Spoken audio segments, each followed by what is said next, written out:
It's new tool day. I've just treated myself to the new Festool of1010 REBQ router. Now this is a mid-size router that takes 1/4 and 8mm shanked bits. I'll get it out the box and I'll show you why I bought it and what I need to do before I can even consider using this. Let's get it out the box. Right, it comes in a fancy case. That's quite a nice little case. That actually will connect up to my Merca case and my Makita cases, but unfortunately it won't connect up to the Bosch cases, which is a bit of a shame. So you can see it's a mid-size router. Now this isn't a traditional palm router setup that has a separate plunge base. This is a more usual 1/4" palm router that has a plunge base that you can buy either as a complete assembly or you buy it just as a trimmer and then you can buy the base afterwards for the plunge work.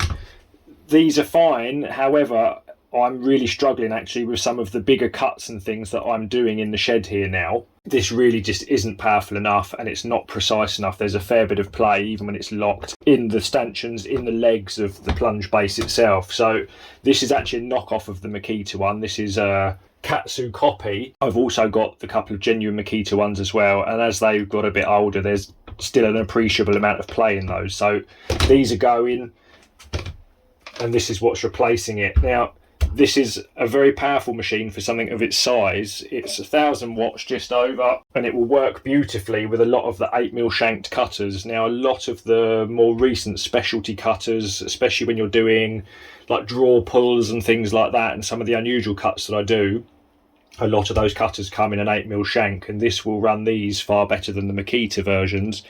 The collets of the Makitas and the clones, they will take an 8mm bit. However, once they get warm, they tend to start losing grip. Sometimes they're a little bit sketchy. This has got a much more traditional collet and nut setup, much more robust, and hopefully this will be a good buy going forward. That is what I use most days, the big Bosch Pro. Now that I've had for 6 or 7 years and it's been an absolute beast. It's getting a little bit tired, but this is a bit of a pain in the little shed here. The dust extractor's on the back, so that's up under my armpit. The power lead's on the front of the router, which is a bit of a pain because I haven't got power supply in front of me in the shed. It's quite large, it's pretty heavy. All of the jigs that I've got for this are up at my main workshop, so I thought, right, we'll get the Festool in, make up a load of new jigs, a load of new guides for this one, and I'll show you how I do it. One thing that's always surprising, especially when you've got fairly expensive routers, is that they often come with a very poor quality guide fence. 99% of my router work is done with a guide fence. I'm often working with long thin items. I'm often working on particularly narrow cuts, often very deep cuts as well. So a single guide fence is really not that ideal for me. Especially being left-handed, I've always had to juggle using machines that are primarily right-handed in layout.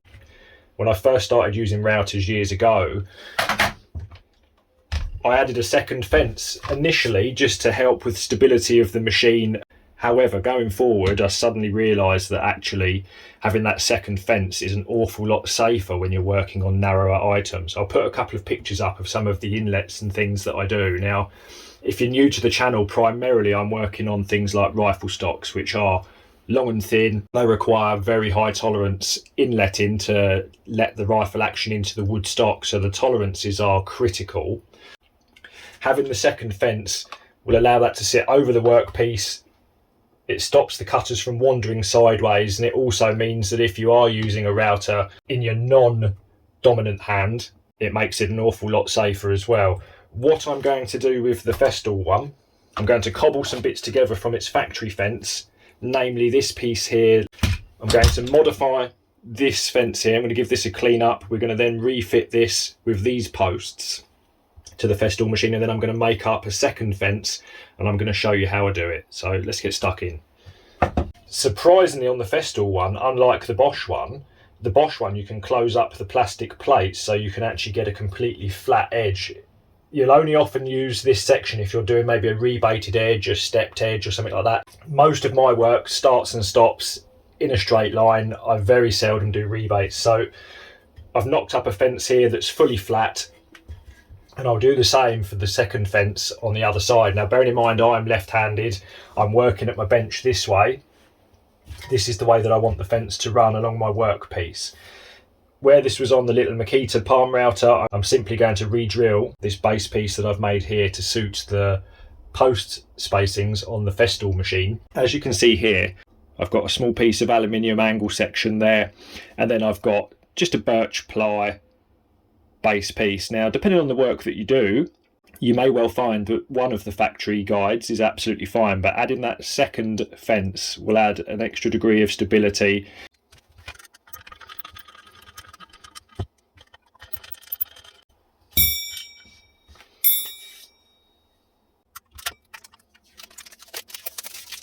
Ooh, shiny.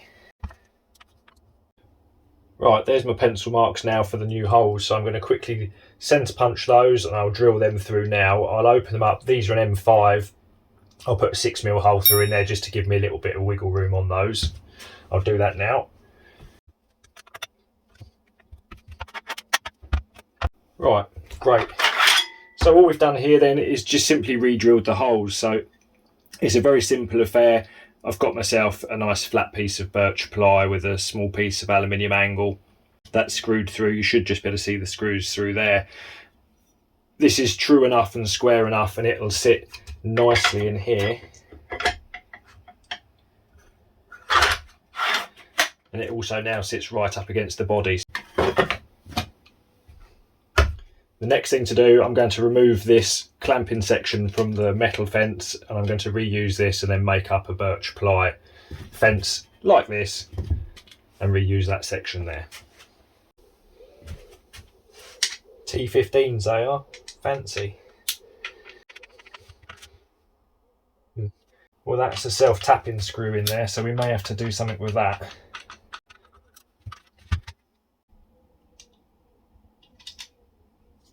It's fairly robust. Once that's clamped and fixed to the birch ply, that should still be adequate for a secondary fence. It's quite robust. It's not quite as solid as I was thinking it might be, but right, I'll use this as a template. I've got to drill some little locating holes as well. So I've got here my scrap of birch ply. I'm going to rip that edge off of there first. It's all a little bit wobbly, this is.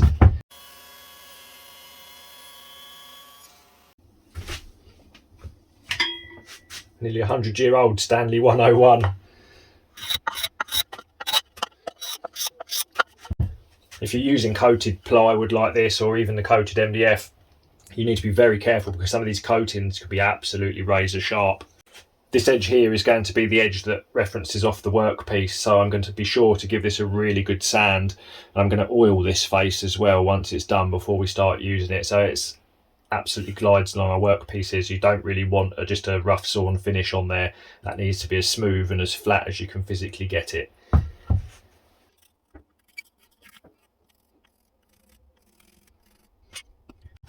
Okay, so I've just transferred my marks on. Hopefully you can see that. I'm just going to trim this edge off now. This is our waste piece of this, and then I'm going to put a shape in here. I'm just going to taper this out, avoiding that little cut there. Right, I've just ripped that out. I'll clean these edges up with a decent sanding at the end. I'm just going to re-pop the marks back on. I'll round these edges over. I'll probably just do that on the little disc sander to take those off. There's no reason why you couldn't run a template bit around there, but this is a bit soft plastic. I don't really fancy running a bearing around there. It's asking for trouble, so I'll just knock them corners off on the disc sander. Right, so I'm going to drill through these ones here. These are the actual screw fixing holes, so I'm going to drill through from this way, then I'll put some countersinks in underneath and then find a replacement screw for those. I think actually looking at those, a plasterboard screw might well be a good option because that's got quite a nice coarse thread, and I'll just literally cut the tips off of the screws to get a good bite into the birch ply. I think that's probably the best option. These ones here, I'm just going to put a couple of shallow holes in just to locate these little pegs in here.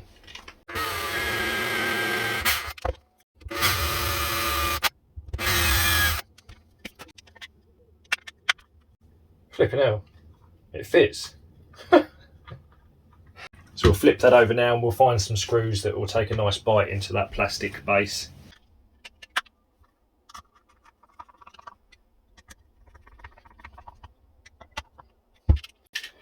Right, that feels pretty secure. Next thing to do, I'm just going to give all these edges a good clean up, and then we'll have a little test fit and make sure it does everything we need it to. Right, so I've just given that a quick assemble. I've just checked for tolerances through here. Both of them fences, once they're tightened up, are parallel to each other. When you sand it and when you've put your final finish on here, you do need to make sure that they stay parallel with each other. These won't close up and touch at any point. They're in their fairly closed position now, but of course I'm always working slightly wider pieces than this. Next thing to do then, I'm going to give it a clean up on the sander, I'm going to get these edges painted, and then we can give it a test.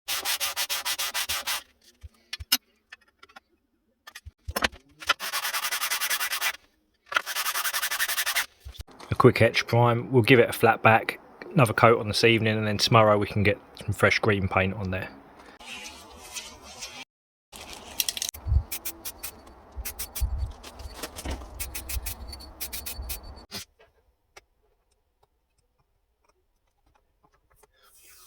Oh, that's satisfying.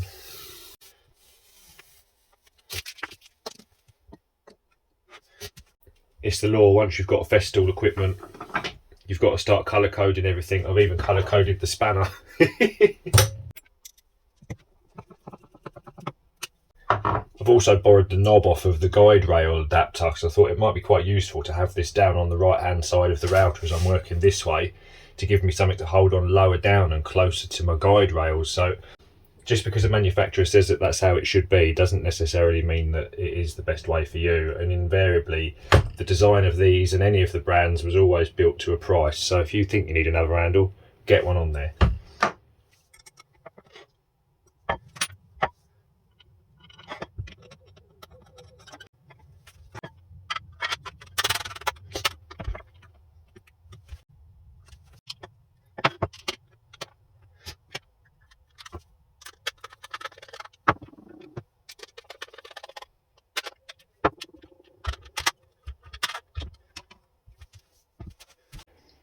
So I've got a few little routing jobs that I need to do shortly. Just going to quickly put the handle on the side here and we'll see if that works.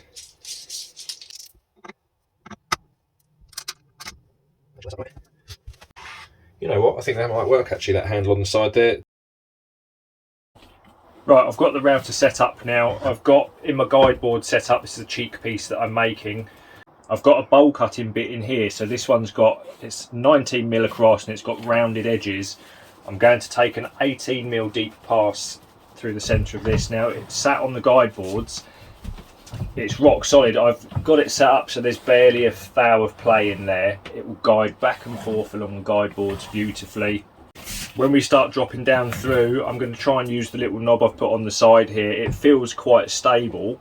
I've not actually used the router yet, so this will be the first passes that I do, so hopefully it doesn't all go pear-shaped. But I've got the other camera set up. I'm going to quickly get the old power lead on and the dust extraction. I expect the dust extraction on this, we're going to get quite a lot of dust out the back. I normally put the vacuum hose in the back piece here with the Makita routers, but I'm going to try and see how much dust we collect from the top of this. We'll find out, so let's get it set up. Wow, you definitely haven't got the visibility in here that you have of one of the little Makitas.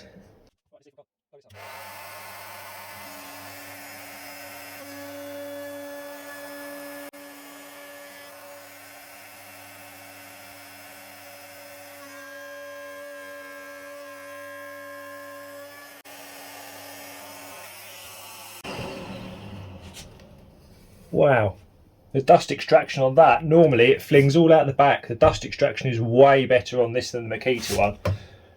I'm now going to shift over the cutter, or shift the router body across. I need to open up this width of this channel, so I'm now going to do a second pass this side, and I'll only cut from the back to the front. So as the cutter's rotating this way, it'll effectively be climb milling along this side edge here, so it won't have a tendency to grab and rip out this laminate. As the laminate, the grain all runs the same way, so if you're spinning it this way, you can rip out a great big chunk of the wood.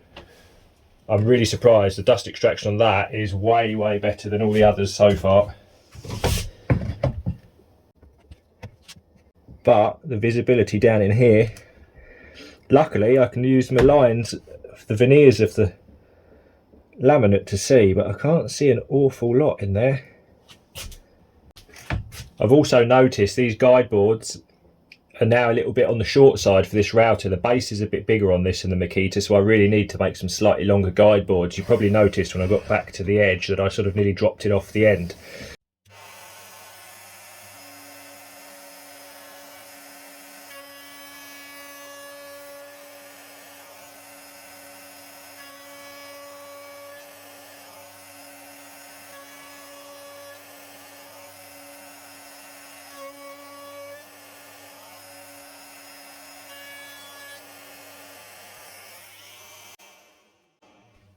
Wow. I need to really open this out a little bit. It's not that important. It's not a super critical dimension on this, but I tell you what, the noise of this is way quieter than all the other routers. Obviously it is brand new, so the motor and everything else is going to be that bit quieter, but the dust extraction, normally the place would be plastered doing this. I wish I bought one of these sooner now. That's the extent of the dust that I've got in here. Floor's dirty, but there's no dust down there. That is absolutely incredible. There is a slightly restricted viewing window now, of course, where they've got all them shields around there. That obviously improves the dust collection. So what I will have to do, on the end here, there's a little mark along the centre line. I'll have to just put a few marks on my workpiece and then use this centre line in the middle here, just so I can then align it, because the visibility down through the top here isn't great. But I tell you what, I'm quite happy to compromise that for this dust extraction. Need to make a slightly longer guide board setup for this. It where the base is a bit longer on the Festool over the Makita ones. Obviously at one point I came a little bit too far back, but it's half the fun of it. Make some fresh jigs up, job's a good one. So Festool of1010 REBQ, let's just hope it lasts, because first impressions are fantastic. So seems like at the moment it's worth the money. Fairly expensive if you're a hobbyist, but I tell you what, for my work, I wish I bought one sooner. I guess we're done then, guys. I'll see you in the next one. This is how we get thumbnails. We've got the lights off in the shed. The lights coming through the window just on the cutting mats. Samantha's artistic director, and I'm standing on a little stool. A behind the scenes look at Tilly's gun stocks.